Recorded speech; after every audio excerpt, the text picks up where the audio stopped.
Ousseynou Diouf responsable politique de l'Alliance pour la République et agent des impôts et des domaines.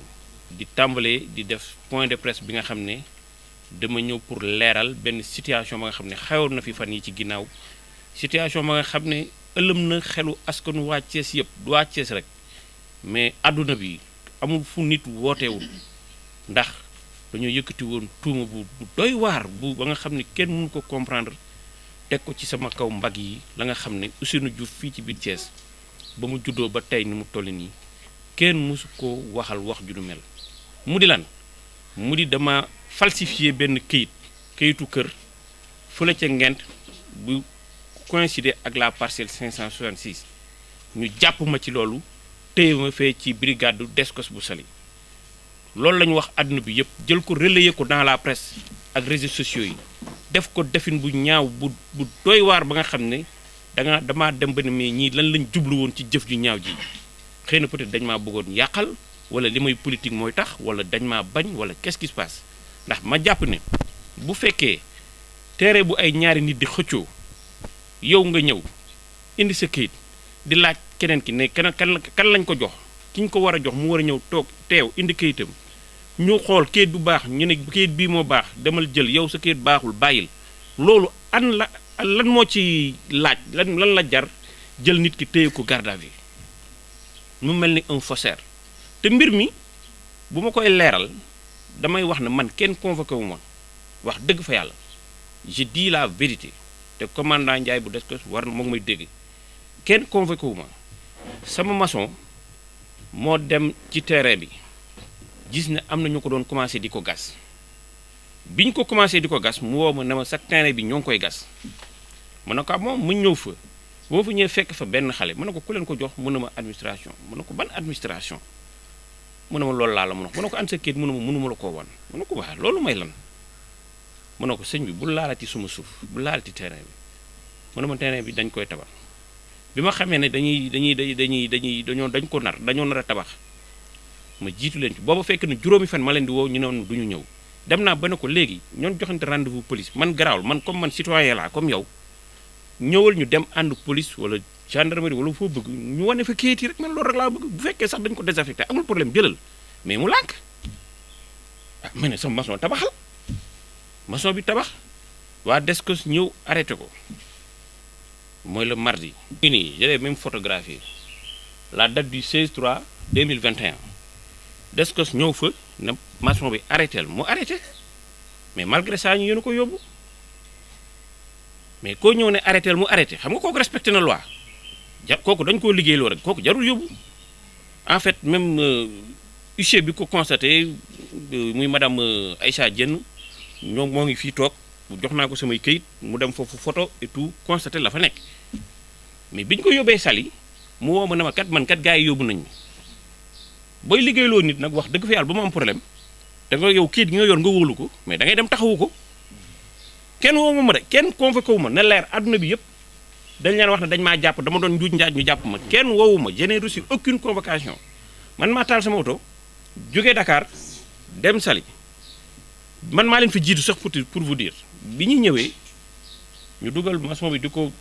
sonal li tax nga fay tabax nangam mooy leen kii moo may tabaxloo Ousseynou Diouf ñu ne ma yaa koy tabaxloo foofu ma ne ko waaw mu ne ma an sa kayit ma yëkkati suma kayit wane ma wane sama kayit ñu ne ma sa kayit baaxul ma ne ko ah noo ko xamee mu ne ma sa kayit baaxul ma ne ko d'accord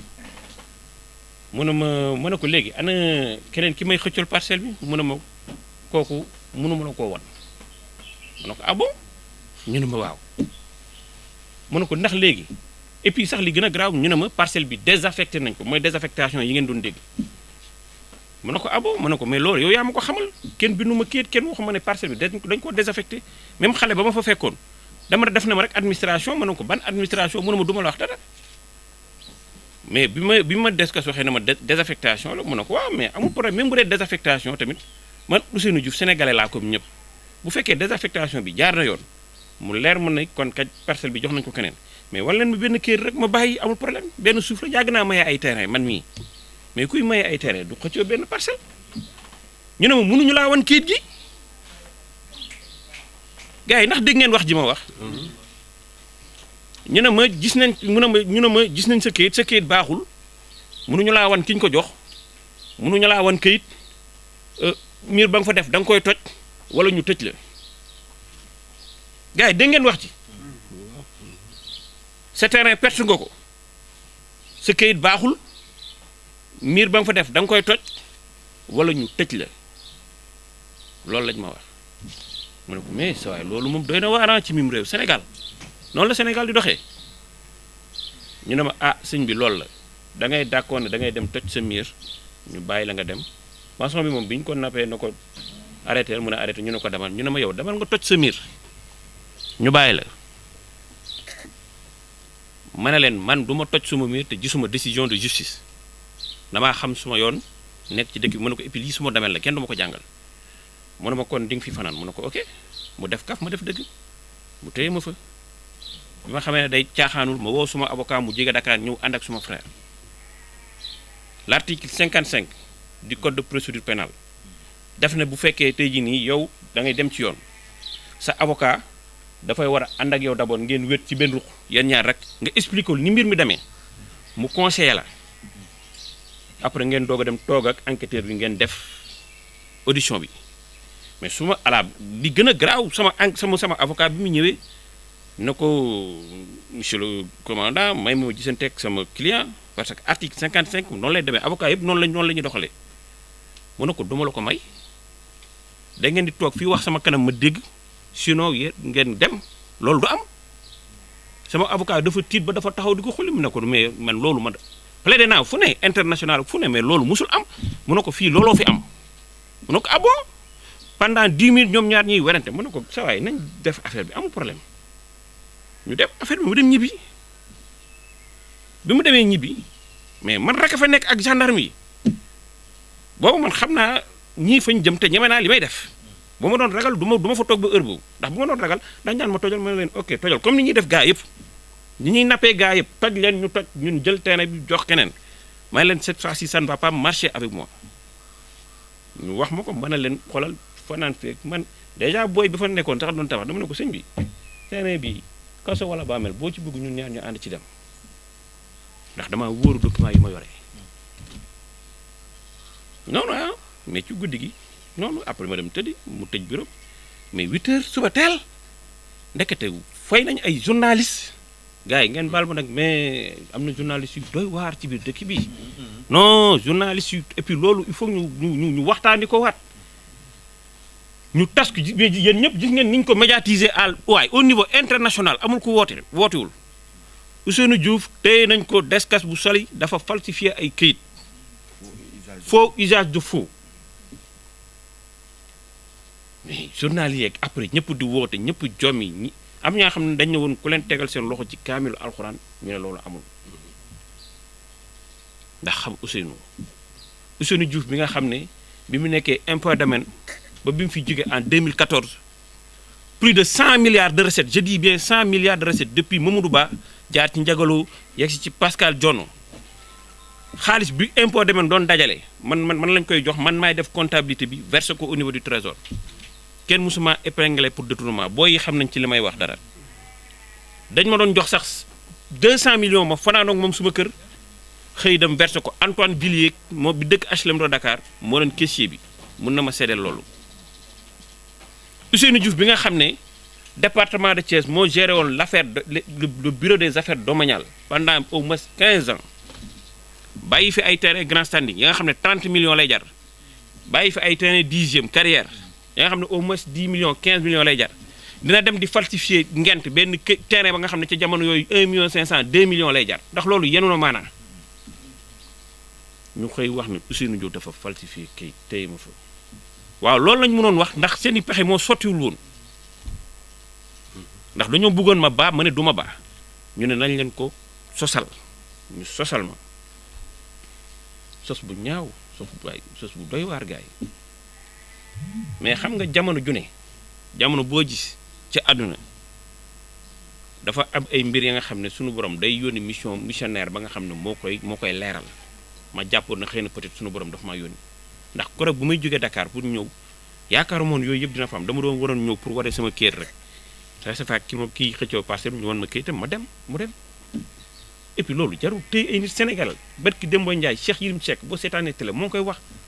nañ bàyyi di xoqatal nit ñi ci ay police ak ay gendarmerie di tëjaate loolu ma doon taal suñu dëkk barki Demba Ndiaye avec Ousmane Sonko Adji Sarr koroog bi mbir bi amee Mati Ndiaye mi woo ma na ma xale yi nee nañ dañuy bu doon Thiès la dem nañ taali ji fii ay bureau mën na leen mukk ndaw yi président Macky Sall waruñoo dugg di taal ci ay di dugg ay di taal ay institution bu ñu dugg loolu moom du sax xel ma ne leen bàyyi leen noonu peut-être que bu ma génnee ñu leeral lépp mais dama bëgg ñu xam ne fii ci biir àdduna bi du Ousmane Sonko rek moo am ay souteneur fii ñi fi am ay souteneur bëri nañ gis nga bu ñu bàyyiwul jaay doole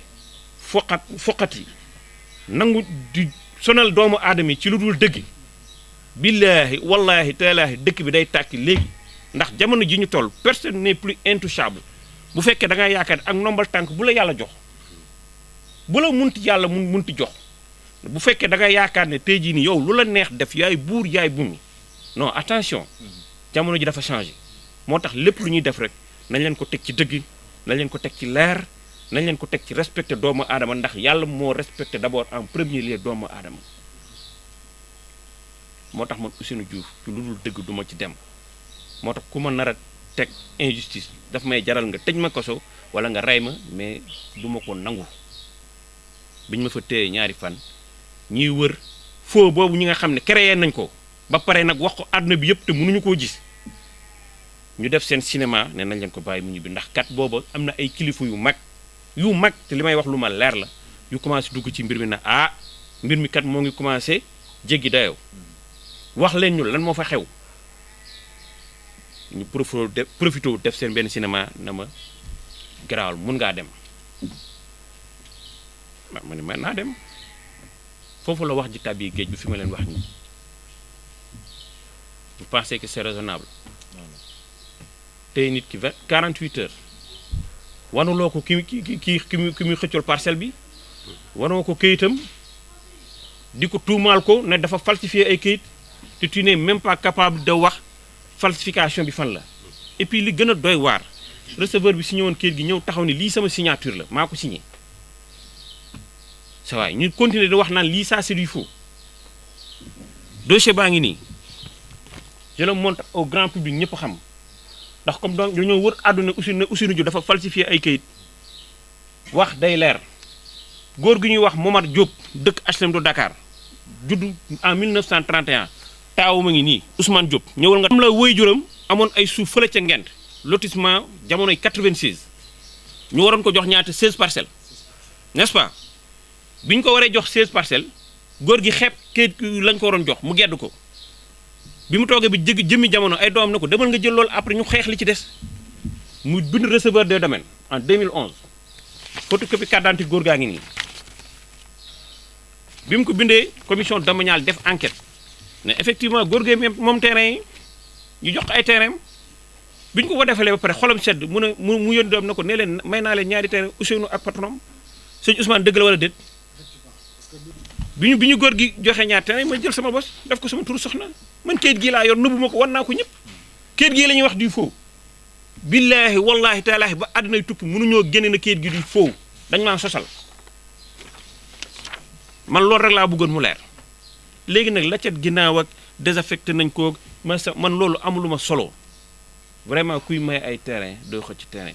mais tuuma bi ñu tegoon suma kaw mu metti loolu dis loolu ci sama njaboot ci samay xarit ci samay am di jàmm ci ñëpp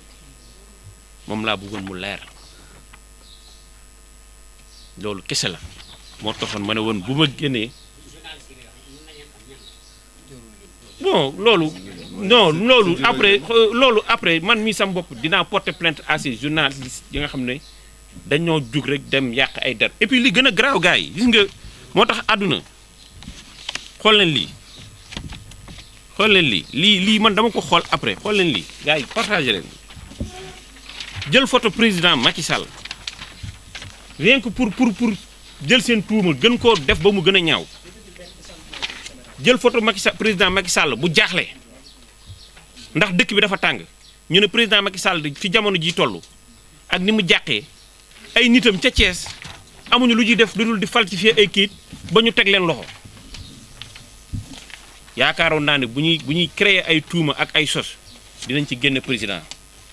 mais nag Sénégalais ni mel bàyyiwuñu kenn taqal nañ président taqal partem taqal suma direction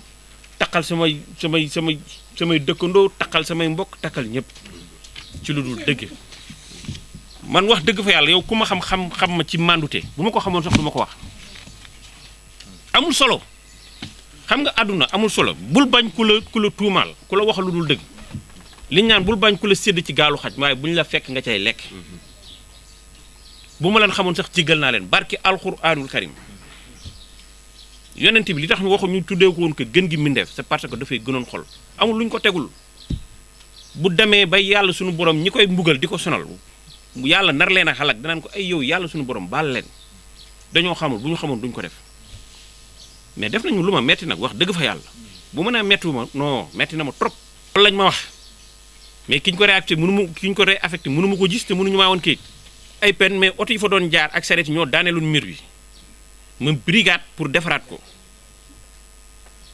mais ci jamono yooyu lañ dugg ci seen opération yii nii mais au moins même bu ñu ko désaffecté nañ na ma dañ ko désaffecté wala ñu jox ma kayit wala ma xam mais verbalement administration du doxee noonu dafa nekk ay mbir yu doy waar yi nga xam ne Sénégal bu ñu bëggee mu dem il faut ñu xoolaat mbir yi nu muy doxee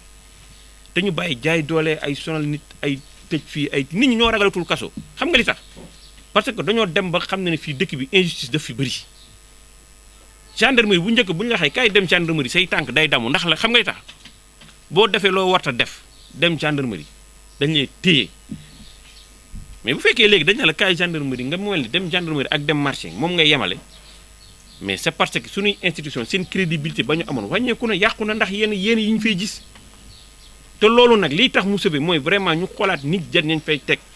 ay nit ya nga xam ne ragal nañ yàlla maandu nañ te li ñuy def ci dëgg ak ci yoon lañ koy teg